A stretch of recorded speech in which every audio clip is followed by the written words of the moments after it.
HCV का chapter number 32 question number 84 एक अच्छा क्वेश्चन है। और ये वाला जो क्वेश्चन है, इससे ये वाला समझने के बाद मैं भी जिस तरीके से आपको समझाऊंगा, एक जनरल वे में भी कैसे करें, काफ़ी सारी बातें मैं आपको इसमें समझाऊंगा। ये समझ लेने के बाद इससे मतलब अगर थोड़ा सा भी जुड़ा हुआ क्वेश्चन होगा तो आप सोल्व कर लेंगे उसको, ठीक है। इसने ये बोला है कि a capacitor of capacitance C is given A charge Q। एक कैपेसिटर है, उसको चार्ज दे दिया पहले से Q का, ठीक, Q का चार्ज दे दिया उसको। मतलब एक कैपेसिटर है और इसको चार्ज दिया Q का, मतलब इस पे प्लस Q है और इस पे यहाँ पे माइनस Q है, राइट। पहले दे दिया, खाली नहीं था ये। At T = 0 it is connected to an ideal battery of EMF E through a resistance R। अब इसके अक्रॉस एक बैटरी जोड़ी है, खाली के अक्रॉस नहीं जोड़ी, यानी कि अब इसके अक्रॉस क्या किया, एक रेजिस्टेंस के थ्रू यहाँ पे एक रेजिस्टेंस लगा दिया R का, और अब यहाँ पे एक बैटरी भी जोड़ दी। ये स्विच अभी ओपन पड़ा था और ये बैटरी है E की, या E नोड बोल दो या E बोल दो। मतलब हमने अभी तक जो केसेस किए हैं, या जो जनरली जो बुक्स में केसेस होते हैं वो वाले होते हैं, जब ये बैटरी RC सर्किट में क्या होता है, ये रेजिस्टेंस है, ये खाली कैपेसिटर है और ये बैटरी है, ऐसा होता है। बट इस क्वेश्चन में ये कहा है कि ऑलरेडी इसके ऊपर एक चार्ज है प्लस Q माइनस Q का, और जब आप स्विच बंद करेंगे तो इसको T = 0 बोल रहे हैं। पहले जो केसेस होते हैं बुक्स में, उसके अंदर केसेस में क्या होता है कि जनरली यहाँ पे चार्ज 0 होता है, और जब स्विच को बंद करते हैं ये खाली कैपेसिटर होता है, और जब स्विच बंद करते हैं उसको T = 0 बोलते हैं। बट अब इसमें चार्ज है यहाँ पे प्लस Q माइनस Q यहाँ पे इन दोनों प्लेट्स पे, और अब जब स्विच को बंद कर रहे हैं तो उस वाले टाइम को T = 0 बोल रहे हैं। अब ये बताना है कि charge as a function of time क्या होगा, Q as a function of time, ये आपको बताना। अगर ये वाली बात सबको पता है, इसका कैपेसिटेंस C है, राइट। अगर इसमें चार्ज ना होता तो charge as a function of time सब बच्चों को याद रहता है, E नोड C × 1 - e⁻ T/RC। ये वाला फॉर्मूला सबको याद रहता है। देखो दो फॉर्मूले सबको याद रहते हैं यहाँ पे, ठीक है। मैं एक बार बता रहा हूँ, पहले तो ना एक हल मैं इसको ना दो तरीके से करवाऊंगा। एक तो मैं इसको ना एक बहुत ही सिंपल, पहले मेथड नंबर 1 जो कि बहुत ज़्यादा सिंपल है, आसान है, सीधा समझा जा सकता है, ठीक है। और एक दूसरा मेथड भी होगा जो कि बिल्कुल मतलब मैं बेस से उठा के कैलकुलेशन करके प्रॉपर मतलब कि आया कहाँ से, कैसे आया, क्यों आया, रीजन भी पता लग जाएगा उसके अंदर, तो ठीक है ना। और पहले वाले में रीजन ज़्यादा पता नहीं लगेगा लेकिन क्वेश्चन समझ में आ जाएगा। तो मैं दो मेथड से इसको कर रहा हूँ, और दोनों ही जरूरी है, नहीं सर मुझे आ गया, मुझे तो आंसर से मतलब था और मेरा मेथड नंबर 1 सही हो गया। अब सेकंड भी देखेंगे तो आपको बहुत ज़्यादा फायदा मिलने वाला है उसका, क्योंकि वो जो सेकंड मेथड में जो कैलकुलेशन करने वाला हूँ उस टाइप की कैलकुलेशन कहीं ना कहीं क्वेश्चन पे यूज होती हैं, ठीक है। स्टार्ट करते हैं हम इसके अंदर। सबसे पहले तो मेथड नंबर 1 से हम इसको समझते हैं। देखिए आप मुझे एक बात बताओ, सपोज ये खाली कैपेसिटर, पहला एक केस 1 है, यहाँ पे एक केस 1 ले रहा हूँ मैं पहले, मेथड नंबर 1 में मेथड 1 कर रहा हूँ मैं, और मेथड नंबर 1 में केस 1 ले रहा हूँ मैं एक बार, ठीक है ना। केस नंबर 1 में सपोज एक कैपेसिटर यहाँ पे, और यहाँ भी खाली कैपेसिटर है और एक रेजिस्टेंस है, और यहाँ पे एक बैटरी लगाई गई है, ठीक है, और यहाँ पे एक स्विच लगाया गया। ये E नोड की बैटरी है, रेजिस्टेंस R है, कैपेसिटर C है, और ये स्विच है यहाँ पे, ठीक है। ये खाली है, कैपेसिटर खाली है यहाँ पे, और बैटरी E नोड की, रेजिस्टेंस R का है। इस केस में एक बात बताओ, स्विच बंद कर दिया अगर, तो स्विच बंद करते ही charge as a function of time क्या होगा, मैं आपसे ये पूछना चाह रहा हूँ। Charge as a function of time, इस केस में स्विच बंद करते ही charge as a function of time आएगा E नोड C × 1 - e⁻ T/RC। ये रिजल्ट आपको याद करना है, ठीक है ना। मेथड नंबर 2 में मैं इसका डेरिवेशन करूंगा, बस ये कहाँ से आया, और वो डेरिवेशन कोई लंबा जोड़ा नहीं है, 4-5 लाइनों का है, वो समझ में आना जरूरी कहाँ से आया वो, ठीक है ना। अभी ये रिजल्ट तो याद रहता ही है, एक सिंगल कैपेसिटर, एक सिंगल रेजिस्टेंस है और एक सिंगल बैटरी है, तो स्विच बंद करते ही charge as a function of time ये आता है। इसका डेरिवेशन करने से फायदा ये होगा कि अगर इसके अंदर थोड़ा बहुत और चेंज कर दिया जाए तो आप कोई बात नहीं, आप भी कोई मतलब दोबारा डिराइव कर लोगे उसको। अब समझ दूसरी बात, केस नंबर 2, यहाँ तक क्लियर आपको ये चीज। केस नंबर 2, इसके अंदर क्या चीज है कि सपोज ये कैपेसिटर है जी, ठीक है, और यहाँ पे जी एक रेजिस्टेंस लगा दिया, और इस पे चार्ज एक प्लस Q माइनस Q का, और ये एक रेजिस्टेंस, यहाँ पे एक स्विच भी लगा दिया जी, यहाँ स्विच लगा दिया। इस बार ये R का रेजिस्टेंस है, मतलब इसमें बैटरी नहीं है, कैपेसिटर पे चार्ज दे दिया पहले से ही, कैपेसिटर पे चार्ज दे दिया, बैटरी है नहीं और सिर्फ एक रेजिस्टेंस है। इस केस में स्विच बंद करते ही क्या होगा, इस केस में डिस्चार्ज हो जाएगा, आपको पता है। इसमें बैटरी तो है नहीं, इस केस में डिस्चार्जिंग ऑफ कैपेसिटर होगी, और फाइनली इसमें चार्ज 0 हो जाना है, फाइनली कैपेसिटर पे चार्ज नहीं रहेगा। इसके अंदर मतलब charge as a function of time क्या होगा, इसमें charge as a function of time होगा maximum charge capital Q × e⁻ T/RC, ये होता है, ठीक है ना। ये होता है इसका charge as a function of time इस केस में। ठीक है, मेथड नंबर 2 में जब करवाऊंगा तो इसका भी डेरिवेशन करूंगा ये कहाँ से आया, ठीक है, बट ये भी एक रिजल्ट है जो कि याद करना है आपको, ठीक है। डिस्चार्जिंग ऑफ कैपेसिटर का मतलब है इसमें कैपेसिटर और एक रेजिस्टेंस हो, उस केस में charge as a function of time ये वाला होता है, Q equal to e to the power minus t by RC, ये होता है। अब सुनो, अब मैं अगर इन दोनों को कंबाइन कर दूं सपोज, ठीक है, एक तीसरा केस अगर मैं कंबाइन कर दूं जो कि इस क्वेश्चन में भी दिया हुआ है, तो उस केस में क्या करना, उस केस में charge as a function of time बताना है, तो इन दोनों इक्वेशंस को ऐड कर देना, बस आंसर आ जाएगा। मतलब कहने का ये है, इसने अब तीसरा केस जो इस बुक में भी दिया हुआ इस क्वेश्चन के अंदर भी, केस नंबर 3 के अंदर क्या है, इसने ये बोला है इन दोनों कंबाइन कर दिया, यहाँ पे कैपेसिटर जी जिसके ऊपर पहले से चार्ज है प्लस क्यू माइनस क्यू, ठीक है, और यहाँ पे एक रेजिस्टेंस है, ठीक है, और यहाँ पे एक स्विच भी लगा दिया जी, ठीक है, और यहाँ पे एक बैटरी भी लगा दीजिए ऐसे, ये battery E naught resistance R है, कैपेसिटेंस सी है। अगर मैं स्विच को बंद कर दूं तो charge as a function of time क्या होगा, यहाँ पे खाली नहीं है शुरू में, इसमें चार्ज है प्लस क्यू और माइनस क्यू, इस केस में charge as a function of time पूछा है, तो सिंपल सी बात है इन दोनों को ऐड कर दो आंसर आ जाएगा बस।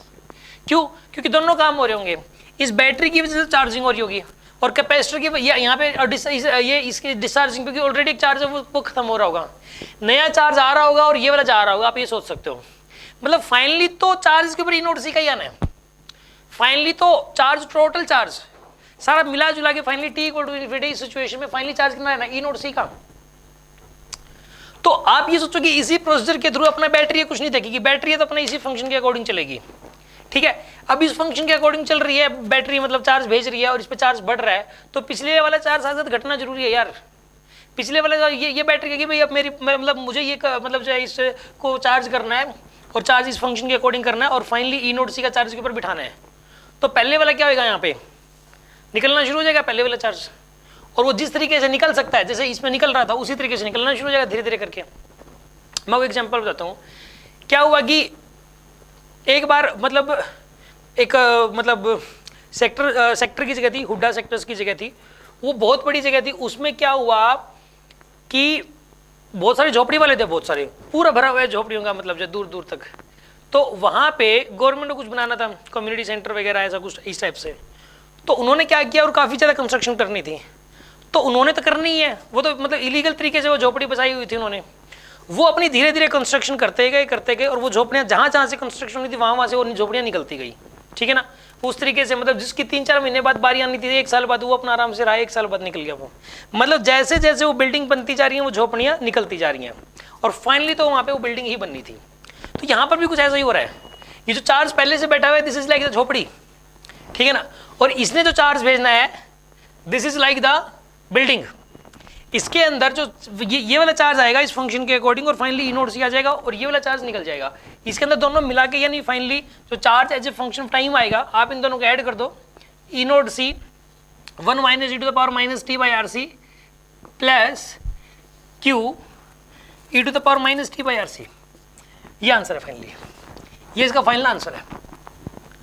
आप कहोगे सर ठीक है आपने तो झोपड़ी छापड़ी ले ला के कुछ समझा दिया, बट फिर भी सर मतलब इसको मैथमेटिकली कैसे प्रूव करोगे आप, इसका मैथमेटिकल वेरिफिकेशन चाहिए हमें इस बात का।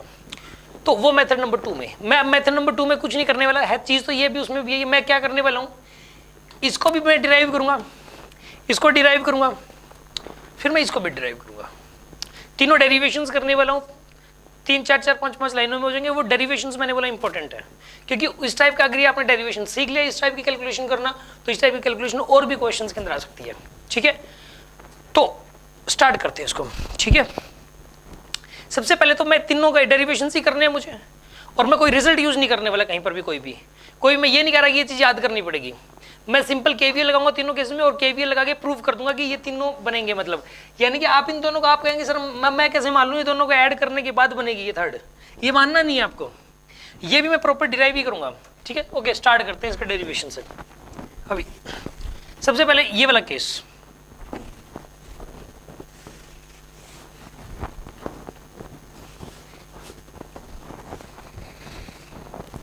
एक काम करो, मान लो किसी जनरल टाइम पे तो ये प्लस माइनस करंट ऐसे जा रहा होगा, किसी जनरल टाइम पे करंट भी चला, करंट तो भी स्टॉप हुआ नहीं, फाइनली तो करंट स्टॉप होना है, लेकिन जनरल टाइम की बात हो रही है तो करंट चल रहा होगा। पहले तो यहाँ तक समझ आ गया आपको ये। अब और इस पे चार्ज है मान लो प्लस क्यू और माइनस क्यू, अभी फुल नहीं आया, जितना आना था मतलब बीच का कोई टाइम, बीच में कोई टाइम है तो बीच की कोई चार्ज की वैल्यू है, इसमें आप इसके ऊपर केवीएल लगा दो, यहाँ से स्टार्ट करो केवीएल लगाना, ठीक है, प्लस ई नोट, ठीक है, और फिर लिखो ये प्लस ये माइनस, ठीक है, माइनस आई आर, फिर लिखोगे माइनस का Q by C equal to 0। ये पहली इक्वेशन बनेगी, ये पहली क्या है, ये इक्वेशन। तो बस इसी को डिराइव करना है, इसी को सोल्व करना है, बस आंसर आ जाएगा आपके पास। करते हैं इसके अंदर, आप एक काम करूँ, इसके अंदर ई नोड इसको आई को लिखते d Q by D t, d Q by D T capital R minus Q by C equal to 0। कोई प्रॉब्लम नहीं है ऐसा लिखने में। अब एक काम करो, इसमें आप D Q by D t by R को एक तरफ ले लो, ठीक है ना, और बाकी एक तरफ, यानी कि d Q by D T into R को मैंने एक तरफ लिख लिया, ठीक है। इसमें ये मान लो इधर ही ले गया मैं इसको, E naught minus Q by C आएगा भाई, थोड़ा आगे पीछे कर आगे कर लो यार, यही आएगा, ठीक है। अब एक काम करो आप इसमें आगे फर्दर इसको करने के लिए, D Q divided by E naught minus Q by C ऐसे करना है आपको, ठीक है। और इधर आ जाएगा भाई डी टी बाई आर, ठीक है। हाँ जी, यहाँ तक क्लियर है आपको? यहाँ तक के स्टेप तो तीनों में कॉमन है, कॉमन है तीनों में। अब सुनो, तीनों में कॉमन नहीं है, इसमें और इसमें कॉमन हो, चलो खैर इसको समझते हैं एक बार। इंटीग्रेट करो आप, इसमें चार्ज पहले 0 था कैपेसिटर पे, और फाइनली फिर क्यू स्मॉल क्यू आ गया, टी टाइम पे क्यू है, इस पर टाइम पहले 0 था, अब टी हो गया, स्मॉल टी हो गया टाइम, ठीक है। अब आप ऐसा करो, इसको सोल्व करना है, इसको इंटीग्रेट करना है। एक रूल होता है कि नीचे कोई एक्सप्रेशन और ऊपर उसका डेरिवेटिव है, तो उसका जो इंटीग्रेशन है वो ln ऑफ दिस टर्म आ जाएगा, ln ऑफ दिस टर्म, ठीक है। मतलब होता क्या है कि जैसे कि अगर ऐसा हो dx बाई एक्स, जैसे x का डिफरेंशिएशन, x का डेरिवेटिव dx होता है, तो वो ऊपर है तो इसका ln x आ जाएगा, ln x। जैसे कि सपोज ऐसा हो कि मान लो ऐसा लिख रखा हो कहीं पे, नीचे लिख रखा है एक्स स्क्वायर, और एक्स स्क्वायर डेरिवेटिव क्या होता है 2x, ठीक है। ऐसा हो तो इसको हम ln x स्क्वायर भी लिख सकते हैं, ln x स्क्वायर, क्योंकि इसका डेरिवेटिव ऊपर है, नीचे कोई टर्म है और ऊपर डेरिवेटिव है, तो उसका इंटीग्रेशन हो जाएगा ln ऑफ दिस टर्म। समझ आ गई आपको ये बात? ये वाली बात इंपॉर्टेंट फिजिक्स में बार बार यूज होती है, ठीक है। अब सुनो, आप आगे रेडियो एक्टिविटी के एक दो डेरिवेशन में भी ये वाली बात यूज होगी। अब देखो, इसके अंदर आप एक काम करो, इसका आ जाएगा, मतलब पहले तो एक काम करो, इसका डिफरेंशिएशन क्या होगा, ई नोट का 0, और माइनस क्यू बाई सी का हो जाएगा minus Q, minus D Q हो जाएगा, माइनस डी क्यू। तो अब एक काम करो, माइनस साइन जो है ना लगा दो एक अंदर एक बार, ऐसा कर सकते हैं, ठीक है। यहाँ पे इसका डेरिवेटिव होगा माइनस डी क्यू, क्योंकि ई नोट का 0 नहीं, इसका देखो, इसका आएगा माइनस का 1 बाई सी डी क्यू आ जाएगा, 1 बाई सी डी क्यू। तो इसको सी से मल्टीप्लाई डिवाइड करो आप, सुनो इसमें ऐसा करो आप, देखो मैं बताता हूँ, माइनस का डी क्यू बाई सी, सी से तो मल्टीप्लाई कर दिया आपने, सी से डिवाइड कर दिया और सी से मल्टीप्लाई कर दिया, ठीक है। ऐसा करना आपको, और एक माइनस साइन वो लगाना ताकि माइनस माइनस प्लस बन जाए, ऐसा कर सकते हो आप इसको। अच्छा, इसमें ना 1 बाई आर को बाहर ले लो, ये हो जाएगा आपके पास, ठीक है, ये हो जाएगा आपके पास, ठीक है।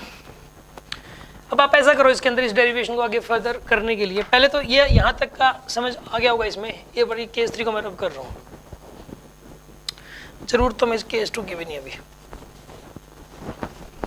ठीक है। देखो, इसमें मैंने क्या किया, माइनस अंदर माइनस बार, माइनस माइनस हो गया प्लस, सी से इसको डिवाइड कर दिया और इसको सी से मल्टीप्लाई कर दिया, जो कि मैंने बाहर ले लिया, यानी कि ये चीज़ और ये चीज़ सेम है, ठीक है। अब एक काम करो, इसमें अब इसको डिफरेंशिएट करो, एग्जैक्टली ये बनेगा। देखो कैसे, ई नोट का 0 माइनस, देखो ये minus Q by C, Q तो वेरिएबल है यहाँ पे, तो 1 बाई सी मल्टीप्लाई में कॉन्स्टेंट है 1 बाई सी, 1 बाई सी जो कॉन्स्टेंट है, तो माइनस 1 बाई सी को तो बाहर लेना आपको, और क्यू का हो जाएगा डी क्यू, तो माइनस डी क्यू बाई सी बनेगा, जो ऊपर भी माइनस डी क्यू बाई सी है। मैं ये बताना चाह रहा हूँ कि इसका डेरिवेटिव ये है, तो कहने का मतलब ये हुआ, यहाँ पे आएगा आपके पास minus C ln of E naught minus Q by C, ये आएगा आपके पास, ठीक है। और फिर यहाँ पे आएगा टी बाई आर, ये टी बाई आर बनेगा। अब सी को नीचे, इसको माइनस सी को इधर ले लो आप यहाँ पे, और लिमिट भी डालोगे इसमें 0 से लेके क्यू तक, लिमिट भी डालेगी इसमें 0 से लेके क्यू तक, ठीक है। इसमें लिमिट डालोगे 0 से लेके टी तक, 0 से लेके टी तक लिमिट भी डालने के बाद तो टी बन जाएगा ये तो। अब इसको ले लो इधर, ये आएगा ln of E naught minus Q by C 0 से लेके Q तक, यहाँ पर बनेगा T बाई आर सी, और वो भी माइनस साइन, ये वाला माइनस साइन आ गया, ऐसा लिख सकते हो आप इसको। अब एक काम करो, अब इसमें ऐसा करो ln of E naught minus Q by C, ठीक है, आपने पहले क्यू डाला इसमें, ठीक है। अच्छा एक बात बताऊं, ये लिमिट इस पूरे की है, ऐसे है 0 से Q तक, ठीक है ना, सिर्फ इसी ब्रैकेट वाले की नहीं है, इस पूरे की लिमिट है ये 0 से Q तक, तो इस पूरे की लिमिट है ये 0 से लेके Q तक, ठीक है। तो पहले तो Q डाला, फिर माइनस साइन, अब 0 डालो Q की जगह, ln e naught is equal to minus T by R C, ये आएगा आपके पास। अब ऐसा इसको ऐसे लिख सकते हो ln ऑफ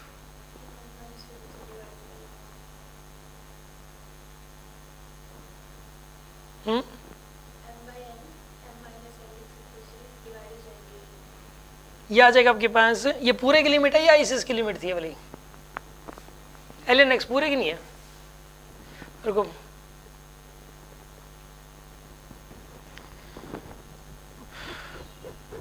करते हैं, देखो इस हिसाब से तो जाना चाहिए E naught minus Q by C upon में ई नोट, ठीक है, ये मतलब जो है ना पूरे की ही होनी चाहिए,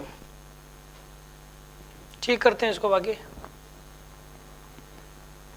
या फिर एक क्या आएगी लिमिट, ये minus T by R C, देखो इसमें आएगा डी एक्स है एक्स है, तो यह आ जाता है ln x, ठीक है, पूरे की डाल दो, पूरे की डलेगी इसके अंदर जो है ना, इसके अंदर यहाँ पे ऐसा करो पूरे की डालो, पूरे की डलेगी ये वाली, ठीक है ना, पूरे की ही डलती है। इसकी लिमिट मान लो डली हुई है x1 से लेके x2 तक, तो इस पूरे की ही x1 से लेके x2 तक डालोगे ना, क्योंकि इस पूरे का इंटीग्रेशन ये पूरा है, ठीक है ना, इसको पूरे को सोल्व करने के बाद ये पूरा आता है, और इस पूरे की लिमिट x1 से x2 तक है, तो ये भी x1 से x2 तक ऐसे डलेगा। अब ऐसा करो, इसको यहाँ पे लिखोगे ln of 1 minus Q by E naught C, ये डलेगा, ये आएगा आपके पास, ठीक है, और यहाँ पर आ जाएगा फिर ये माइनस का टी बाई आर सी। अब इसको आगे करते हैं सोल्व,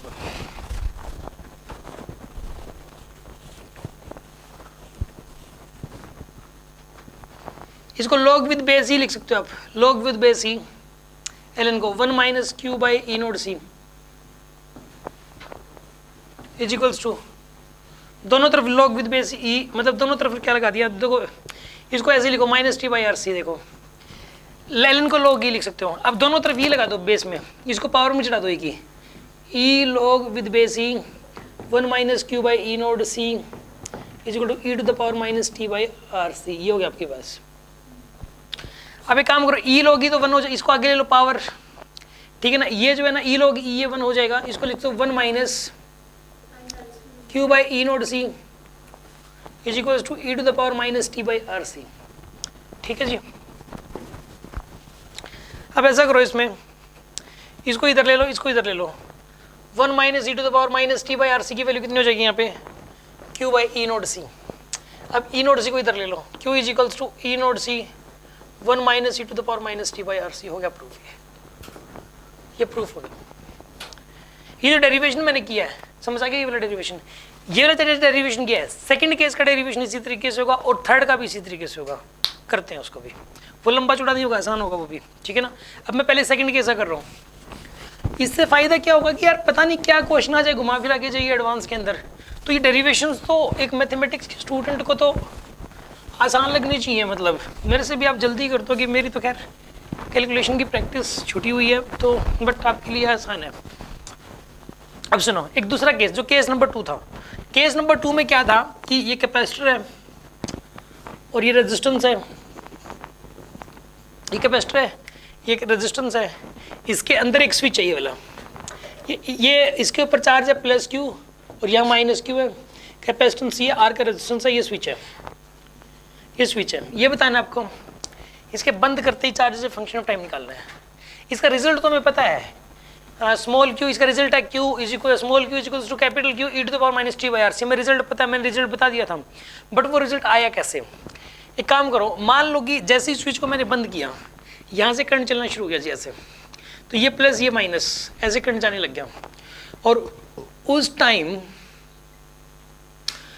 टाइम इसके ऊपर मान लो फाइनली जो चार्ज बच गया किसी भी टाइम पे वो स्मॉल क्यू बच गया और इस पे माइनस क्यू बच गया। पहले कितना था, पहले प्लस कैपिटल क्यू था, अब उसमें से कम हो गया ये बच गया।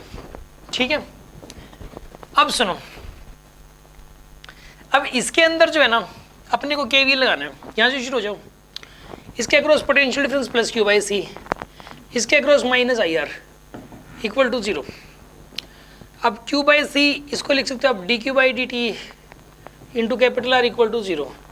क्यू बाई सी की वैल्यू कितनी आएगी यहाँ से, क्यू बाई सी की वैल्यू आएगी D Q by D T into capital are, ये आएगा आपके पास। अब एक काम करो, यहाँ पे आ जाएगा D Q by Q, D Q, ये क्यू को इधर ले लो, बाकी सब कुछ उधर ले जाओ आप, बाकी सब कुछ उधर लेके जाओ। R by R d t by, देखो क्यू को तो इधर ले आए आप, ठीक है, डी टी ऊपर जाएगा और आर नीचे आएगा, d t by R C बनेगा ये, d t by R C, दोनों तरफ इंटीग्रेशन। इसमें चार्ज पहले कैपिटल क्यू से स्मॉल क्यू है और इसमें टाइम 0 से लेकर टी तक हुआ है, तो क्यू का डेरिवेटिव डी क्यू ही होता है, तो ये एल एन क्यू हो जाएगा। एल एन क्यू कहाँ से कहाँ तक, कैपिटल क्यू से लेकर स्मॉल क्यू तक, ये पूरे पे ही है लिमिट, अकेले क्यू पे नहीं है, पूरे पे ही लिमिट लगेगी इसमें। अब इसमें देखो डी 1 बाई आर सी तो कॉन्स्टेंट है 1 बाई आर सी, और डी टी का इंटीग्रेशन टी हो जाएगा, ठीक है ना, डी टी का इंटीग्रेशन 0 टू टी, तो टी ही बनेगा यार ये, तो ये तो बनेगा L N of Q minus में L N of capital Q is equals to T by R C. अब ऐसा करो इसके अंदर कि आप जो है ना इसमें ऐसा करो, इसको लिख सकते हो आप l N of small q by capital Q, ऐसे लिख सकते हो आप इसको, is equal to T by R C. But एक काम करो, इसमें आप माइनस साइन बाहर ले लो इसमें से, क्योंकि कैपिटल क्यू बड़ा है स्मॉल क्यू छोटा है, तो एल एन कैपिटल क्यू और एल एन स्मॉल क्यू, ये माइनस साइन बाहर आएगा वो इधर ले जाओ आप, minus T by R C बन जाएगा, क्योंकि यार ये बड़ा है ना यार कैपिटल क्यू और स्मॉल क्यू छोटा है, तो यार इधर एक नेगेटिव साइन जनरेट होगा, वो नेगेटिव साइन कॉमन लेके इधर ले आए आप, ठीक है। अब इसमें ऐसा करो आप, अब आप इसको लिख सकते हो l N of capital Q by small Q is equal to minus T by R C. अब इसमें इसको लिख सकते हो log e capital Q by small Q is equal to minus T by R C, ये आप लिख सकते हो इसमें। अब एक काम करो, बेस अब पावर में चढ़ा दो इसके ई की पावर में, ये बनेगा e log e capital Q by small Q is equal to minus T by R C, ये हो जाएगा आपके पास। क्या कह, हाँ ई रेज टू पावर आएगा, ये भी दोनों में ई लगा दिया ना, तो ये तो 1 बन जाएगा, ई लॉग ई 1 होता है एक प्रकार से, ई लॉग ई 1 ही होता है, तो यहाँ पे आएगा capital Q by small Q is equals to e to the power minus T by R C. तो कैपिटल स्मॉल क्यू की वैल्यू कितनी आएगी, कुछ गड़बड़ हो गया फिर से,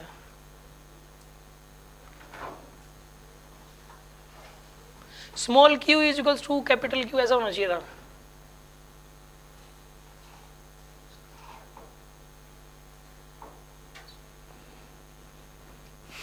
कुछ गड़बड़ हुई है इसके अंदर, चलो कोई बात नहीं। इससे तो क्या बन रहा है अभी, स्मॉल क्यू की वैल्यू पता क्या बन रही है, capital Q by e to the power minus T by R C बन रही है, और बननी चाहिए थी इसमें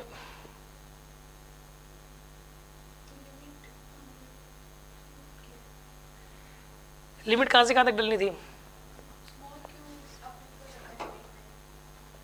नीचे तो कैपिटल, पहले तो कैपिटल क्यू था, कैपिटल क्यू से स्मॉल क्यू हो जाएगा, ठीक है, इसमें तो कोई डाउट नहीं है। अपर लिमिट तो यही बनेगी, लोअर लिमिट ये बनेगी, ठीक है, और टाइम 0 टू टी बनेगा इसमें।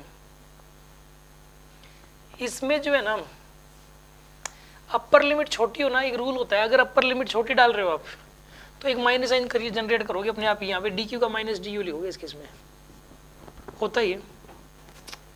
अगर अपर लिमिट डालोगे ना छोटी, तो ये चीज़ें मैथमेटिक्स में पढ़ाई जाती है वाली बात, इसको माइनस डी क्यू डालोगे आप, ठीक है ना, अगर अपर लिमिट छोटी डाल रहे हो तो, ठीक है, तो इसमें इसका माइनस डी क्यू बना दो आप, ठीक है ना, डी क्यू का माइनस डी क्यू बना दो, तो एक माइनस साइन अपने आप जनरेट रहेगा यहाँ पे, और यहाँ पे भी एक माइनस साइन आ जाएगा एक प्रकार से, ठीक है, और यहाँ पर भी एक माइनस साइन आएगा फिर ये, ठीक है। मैं इसको आगे फर्दर मतलब कहने का ये है,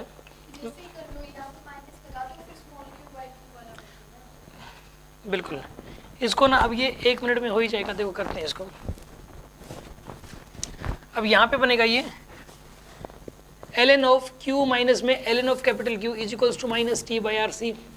तो ये बनेगा ln of q by capital Q is equals to minus T by R C.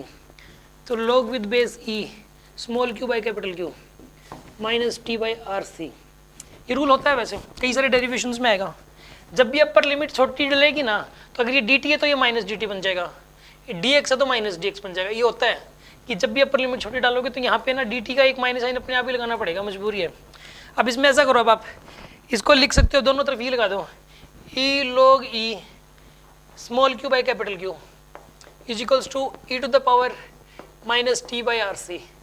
अभी आ जाएगा small q by capital Q is equals to e to the power minus T by R C, और small q की value आएगी capital Q e to the power minus T by R C. हो गया second case भी proof, समझ आ गया यहाँ तक भी। सेकंड केस हो गया। अब आते हैं थर्ड केस के ऊपर, ठीक है ना। थर्ड केस भी कुछ ऐसा ही है, ठीक है ना। करते हैं सोल्व उसको।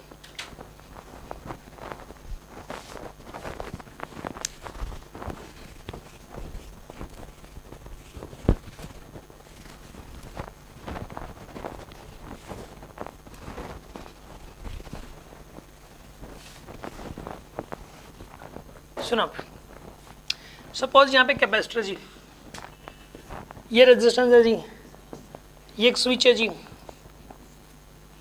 ये बैटरी है जी यहाँ पे, ठीक है। ये ई नोड की बैटरी है, आर का रेजिस्टेंस है कैपेसिटर सी का, ये स्विच लगा हुआ है। यहाँ पे प्लस क्यू और माइनस का चार्ज पहले से ही है, इस पे चार्ज दे रखा है प्लस क्यू और माइनस को पहले से ही। इसमें स्विच के बंद करते ही क्या होगा, ठीक है।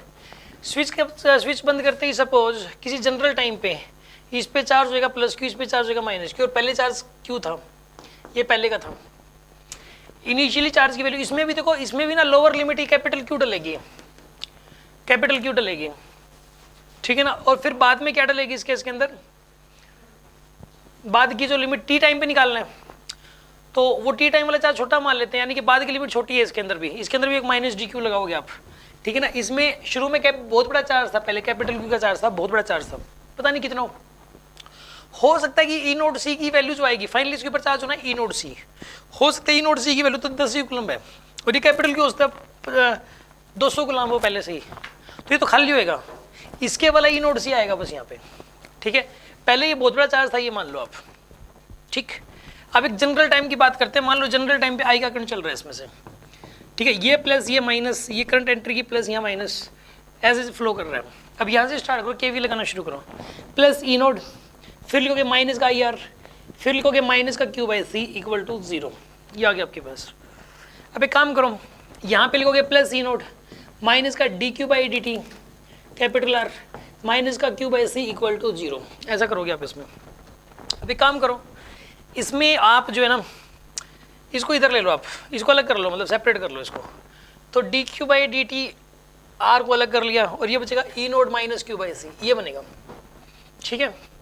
अब इसको इधर ले लो, इसको इधर ले लो, D Q divide by E naught minus Q by C, और इसको इधर लेके जाओगे तो आर बाई डी टी, ये अलग से कर लिया आपने,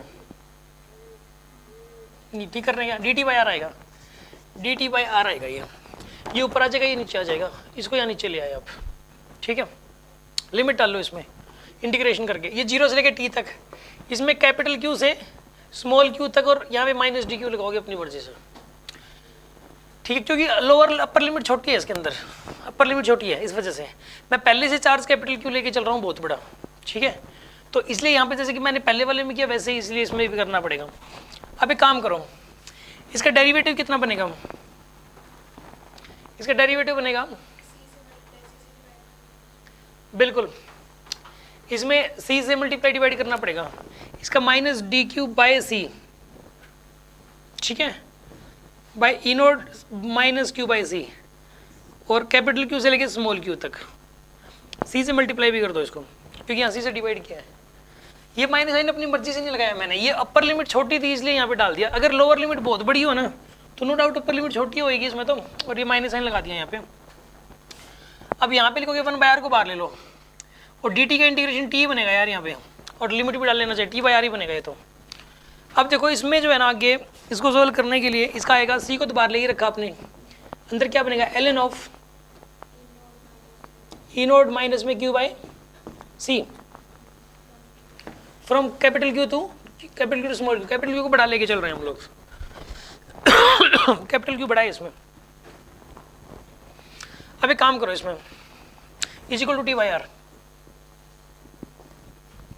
अब यहां पे आएगा सी, अब यहां पे डालोगे पहले अपर लिमिट, ठीक है ना। एक काम करो, लिमिट को चेंज कर लो, एक माइनस साइन लगा दो, ऐसा कर सकते हैं हम कभी भी। अपर वाली नीचे लेके आओगे, नीचे वाली ऊपर शिफ्ट कर दो और माइनस साइन अपनी मर्जी से लगा दो, ऐसा हम कभी भी कर सकते हैं कहीं पर भी। लिमिट को अगर आप ऊपर नीचे चेंज करोगे तो यहाँ माइनस साइन क्रिएट हो जाएगा एक। मतलब मैं आपको ये बताना चाह रहा हूँ कि अगर कहीं पे ln x है सपोज, या कोई भी है, मतलब कोई भी फंक्शन दे रखा है, चाहे ln की फॉर्म में ना हो, चाहे वो cos x है, चाहे वो sin x भी है, और x की वैल्यू मान लो 30 डिग्री टू 60 डिग्री है, अगर सॉरी 60 या 60 टू 30 है, मैं इसको ऐसा लिख सकता हूँ sin x अपर को तो नीचे लिख दिया 30 और नीचे वाले को ऊपर कर दिया और माइनस साइन लगा दिया, ऐसा कर सकते हो आप कहीं पर भी। मतलब साइन हो, ln हो, कोस हो, कुछ भी हो चाहे, ऐसा हमेशा कर सकते हैं हम लोग। तो यहाँ पे जो है ना, ऐसा करो आप कि इसमें सी है तो माइनस जी लगा दो आप, और ln of E naught minus Q by C, और कहाँ से कहाँ तक, स्मॉल क्यू से लेके कैपिटल क्यू तक, is equals to T by R.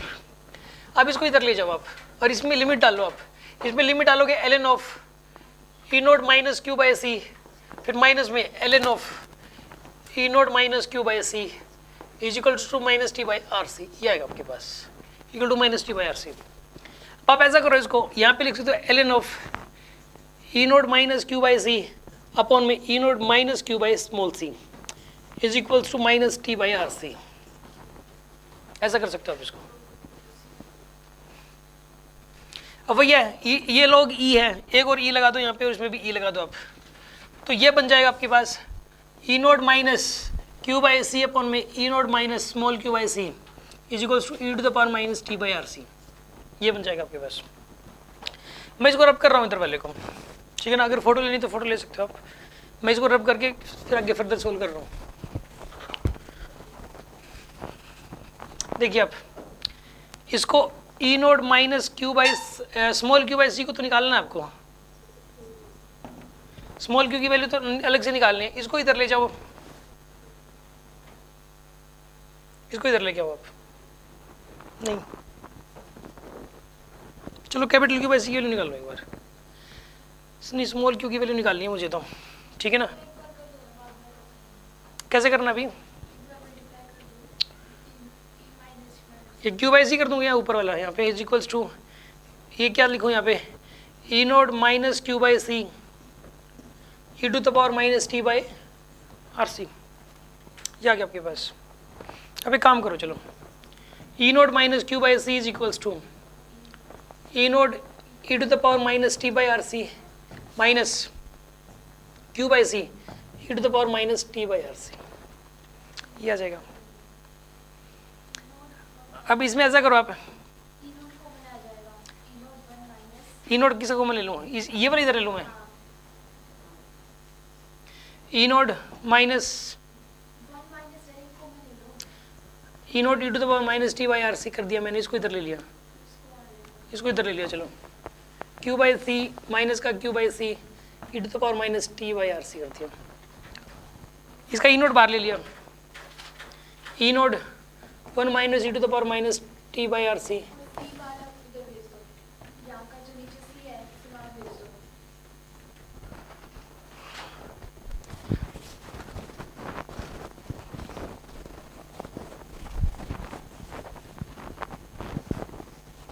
अब इसमें ऐसा करो आप आगे,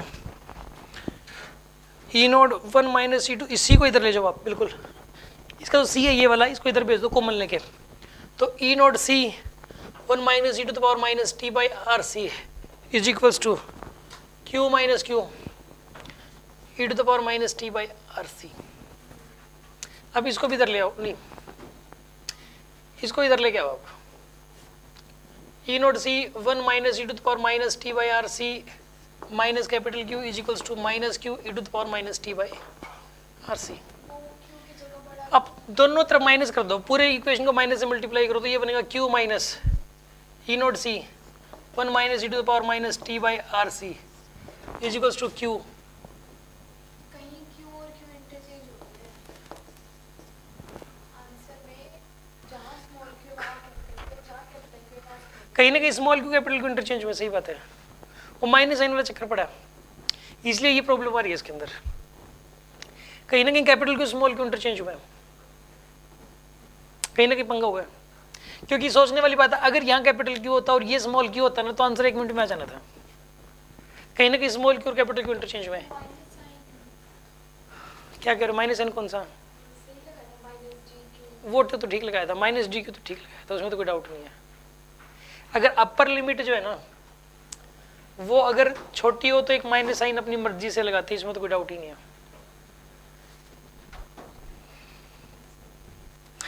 चलो इसके अंदर खैर एनीवे आप इसमें तरीका समझ गए आप, ठीक है ना।